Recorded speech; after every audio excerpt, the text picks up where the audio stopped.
So I guess the whole point in this is to kind of give the clients a better understanding of what personal injury trusts are, what we do, what kind of service we provide. Just it'll give the client an opportunity to digest the information. I know it can be very overwhelming when I call clients to give them advice. They do find it quite overwhelming, all this information overload. The terminology. Yeah, exactly. So, kind of going into that terminology-wise and what the purpose of the trust is. If you were kind of speaking to a client, what would you kind of advise in terms of why they would need a personal injury trust? Okay, well, personal injury trusts exist for clients who have had a personal injury claim or have got an ongoing personal injury claim, and importantly, where they've got the capacity to manage their own finances. So that's the first one, isn't it? Capacity, what does that mean?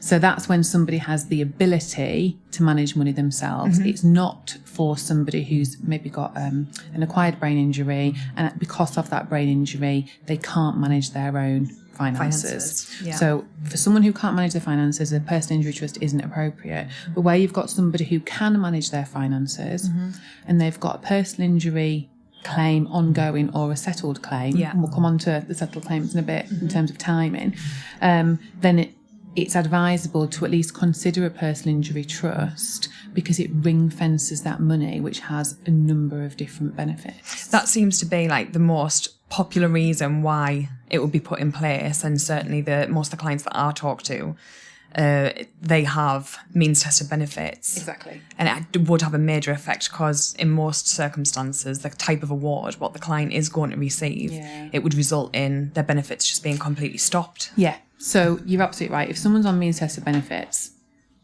and they just get either an interim payment or settlement money into your bank account, here you go. Yeah. And if that payment is over £6,000, then means tested benefits are reduced on a sliding scale up to £16,000. Over £16,000, those means tested benefits stop entirely. And for a lot of our clients, actually, the means tested benefits are a massive part of their income. And it's what they use to literally pay the bills and do the food shopping and all the rest of it. Yes, that is a really important point. And what putting the money in the personal injury trust does in terms of your benefits is it ring fences it to the local authority. When they're assessing you for means tested benefits, they can't say that they're going to take into account what's in the trust. Yeah. It's one side, and then you're still entitled to your means tested benefits. Yes, it's not taken into account. Yeah. So in terms of like any other benefits of it, I know that in some circumstances, when a client gets an award and friends or people around them hear about this money that they're about to receive, you do sometimes get scenarios where they say, "Oh, can I lend X amount of money?" Or yes, unfortunately so. So clients that maybe have friends or family members that might try and wheedle away in there, or people that are vulnerable, somebody might have capacity but they might still be really vulnerable because of the accident. So the trust also just gives that added layer of protection in terms of other people who might request the money, or who the person who the money belongs to, they might feel obliged, wrongly so sometimes, to lend them it or give them it. So the trust gives that added layer of protection, which for some people, more than others, is really, really important. The protection comes from the trustees, which I'll come on to in a minute, because the other benefit, just to mention, but for a lot of our clients, it's not necessarily appropriate at the time of setting the trust up, is further down the line looking at care homes. Of course, when you get older, obviously, hopefully not, but you might end up having to go into a care home or a nursing home. And again, your personal injury money is one side, ring fenced, local authority can't look at it or take it into account when they're assessing you in terms of care home fees. So I mentioned trustees there. That's the sort of protection, and that's part of how the trust is set up. Yeah, and that kind of falls under the terminology that we use as well. So in terms of trustees, what would you kind of describe a trustee Trustees as? are a little bit like the gatekeepers of the money.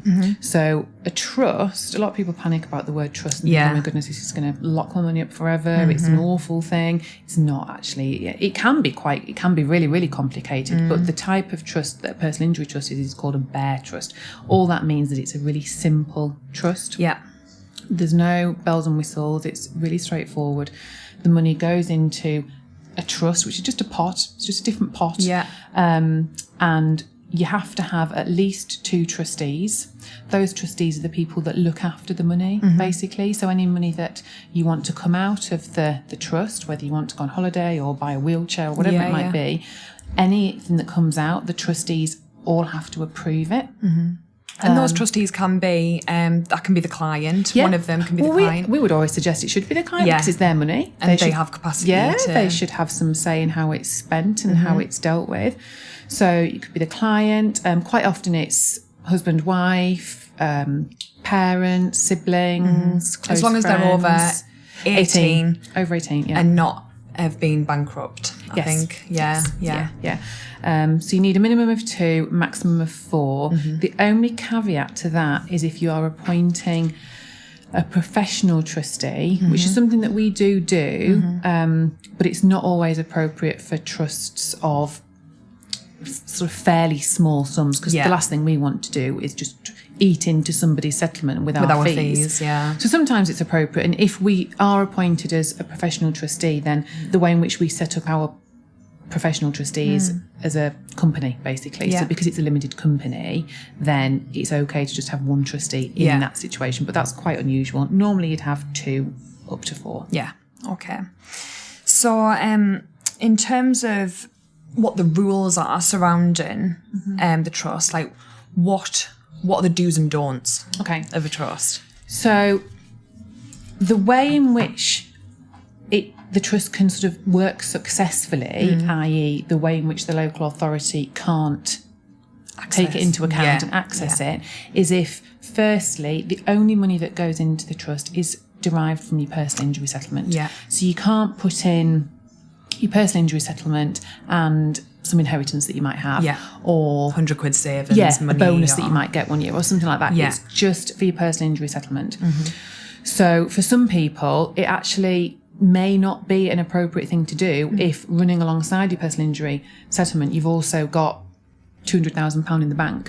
Because then the local authority are still going to be able to get at the money that's aside from the personal injury settlement. So they really work best when the money in your bank account is over £16,000, or where your benefits are going to be affected. If you've got money that's separate to that, not really worth doing at the time, but you can always set one up later down the line. So first of all, keep your personal injury settlement money separate. That goes in your trust. In the trust, It's the only thing that can go in the trust. Can't mix the money. Can't mix it up. Exactly that. And in terms of money coming out of the trust, you've just got to be really careful about what you do with it. So don't have, for example, £20 coming out every Monday into on the your same account. day, same amount. Don't set yourself up a standing order to go from your trust account to your account, because that's an income, and the local authority will look at that and we'll see it as an income. Yes, they will look at that. But you can pay things like you can set up direct debits and things like that from your personal injury trust to pay for utility bills. That's the and best rent way of doing it. And save it going through your personal bank account. Absolutely, best way of doing it. And if you do need money, as in cash in your account, which is fine, of course, that's part of what it's there for. Just do it on an irregular basis. So maybe as and when needed. So you might have £1,000 1 month, and then nothing for 3, and then £600, just nothing that's classed as regular payments. And you can use the monies from the personal injury trust as you like. It doesn't have to be, for anything in particular. You can go on holiday with that money, buy a car with that money. As long as the trustees approve it. I know we've spoke a little bit about the local authority, and in terms of when you receive a payment from your settlement, whether that be an interim payment. I know there's something called the 52-week disregard. How would you advise a client surrounding that? This is the sort of slightly more complicated aspect of personal injury trusts. You've mentioned interim payments, and again, that's another term, isn't it? They are payments that somebody would get whilst a claim is ongoing. So you get your final settlement money, which you get when everything's finished. The claim has all been tied up. That's your final chunk of money. But as the claim is ongoing, you might get payments throughout to sort of keep you going, if you like, and pay for therapy or whatever might be needed. Now, from the date of the first payment, whether that is an interim payment or a settlement payment, doesn't matter, that first payment triggers a clock, if you like, that runs for 52 weeks or a year.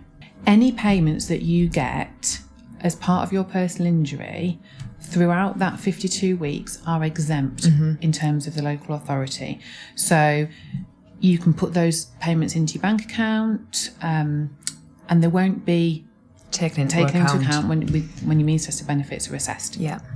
So your means tested benefits aren't going to be affected within the first 52 weeks. Once you get to the end of that 52 weeks, if there is money from the personal injury settlement left, because bear in mind that it might have all been spent. A lot of it does get spent. Yeah, and if your 52 weeks starts when the claim settles, then actually you might have spent the lot within the first year, and there's nothing else going to come. But if you're talking about interims, they are going to keep on coming, and then you've got your settlement money. So if you get to the end of 52 weeks, it's all gone, fine. Yeah. No point even thinking about a trust. If you've got money left and that money is creeping up to £6,000, we would definitely advise you to then think about setting up a trust. Okay. Because at that point, the beneficiary, another word we've not explained, but that is the person who is entitled to the money. So no one else in a personal injury trust is entitled to anything apart from the person who owns the money. And that would be the name of the trust, the client. Exactly. That's their trust. So no one else can come along and say, this money's mine. It's only the person who sustained the personal injury. Your beneficiary, so it's you, the person who has the personal injury money, it's their responsibility to say to the local authority, at the end of the 52 weeks, I've got this money in my bank account and I'm on means tested benefits, and that would then probably trigger a reassessment. And that's something that we do as well. We can we wouldn't inform the benefits agency or the local authority of these things, but we do have a letter that we can provide. Absolutely, if we were going to set the trust up for you. And it's the same with when it comes to actually setting up the bank account. Well, I know we've got a couple of options as to how we can proceed with that, whether there's two levels, basically. Yeah, so if you wanted, if you instructed Irwin Mitchell to set up a personal injury trust for you, we could either do the trust, literally set the trust up, obviously advise you accordingly, guide you through the process, draw up the trust documents, arrange for them to be signed, and we'd prepare a letter that then went off to the benefits agency to ensure that they were aware of the trust. Not that it should have any impact on your means tested benefits, but it's just the right thing. Let them know. And also we can, advise people then that they need to set up a bank account, but we wouldn't set the bank account up for you. That said, that is often the one thing that clients find the trickiest. If they then go off and try and set the bank account up themselves, it can sometimes be quite difficult because you can walk into what people have, the bank that someone's gone to for all decades, and they don't know what personal injury trust is, or they'll try and send you off with an account that's maybe not appropriate. So the other thing that we do is offer a service that's a little bit more expensive, but we would set the bank account up for them. Fill in all the forms. So you basically got the two options of we can provide a letter to give to you to walk into the bank with and say, this is what I need. Or if you don't want to go through that hassle, we can set up with a bank that is on our panel. That's approved, and we know that they know what they're doing. They're going to make sure that it's done properly. And that the processes and the checks are going to be in place to ensure that the account is managed in accordance with what the trust says. Because if you've got, for example, two trustees and they need to approve every payment, but someone is sent away with a checkbook that only has one trustee's name on it. Well, what's to stop that one trustee signing all the checks, spending the money on what they want, and the other trustee knows nothing about it? So there are things that need to be done to make sure that the account is managed properly and in accordance with what the trust says. In terms of, I know clients can sometimes get a little bit confused because a trust account, although it is, I suppose in layman's terms, sort of like a joint account, there are certainly differences in how you can access that money. And it's not typical, well, you don't get a card to go and take money out, just as you've described with the checkbook as well. Both trustees who are on that account, or more than two trustees, all of them would have to be in agreement with funds being withdrawn from the account. And a lot of people say, well, what if one person doesn't agree? What if you've got, one person that says, absolutely not, I don't think you should spend £10,000 on a new car, whatever it might be. And you really have to do as much as you possibly can to either compromise or negotiate or reach a position where all the trustees agree, because they do have to all agree. Yeah. Do have to all agree. If it absolutely came to it and you couldn't move it forward and it was something that the beneficiary really needed or wanted to push forward, then ultimately you can you can go to court and it can be resolved through the court process. Right. That would be it's quite rare, I think. Really rare, and it would be really time consuming, really costly, and probably by the time you'd actually got to the end of it, the reason that you wanted the money in the first place may have passed. So it's absolutely not something that we would advocate or even really even advise on. But it's just absolute worst case scenario. I've never known that to be the case. No, me either. Ever. I haven't come across that. Some clients can ask about what the tax position is. What would you kind of recommend? It's a really good question. It's actually, there are no tax advantages or disadvantages in setting up a personal injury trust. It is taxed as at the same rate as you or I would have our income tax assessed, basically. So if you put your money in investments, which is actually something we've not covered in terms of what you can do with the money in the trust. So, I mean, we can talk about that now. The money in the trust can actually be used for whatever you want. So if you wanted to use it to buy a property, that's fine, as long as the house is in the name of the Joe Bloggs Personal Injury Trust. And you can't mix your assets, really. It has to be clear, I think, especially when purchasing properties, for instance. You'd have to have a declaration of trust.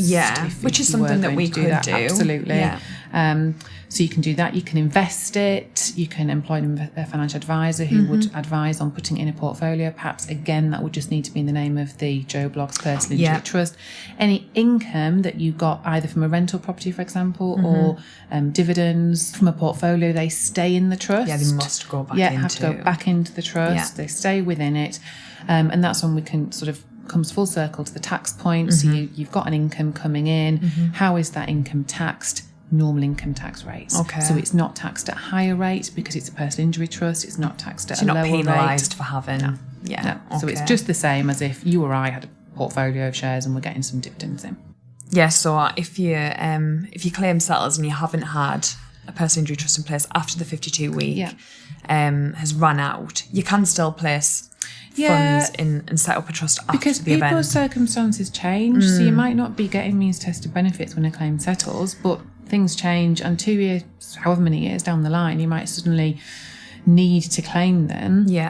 At which point the need for a trust then steps in, whereas there's been no need before, perhaps. So you can set up a trust after the 52 weeks. The only thing that I would definitely advise is that you keep your money separate. So all the way through, even if you think you're never going to need a trust, keep that personal injury settlement money separate. There's different account, not in your current account.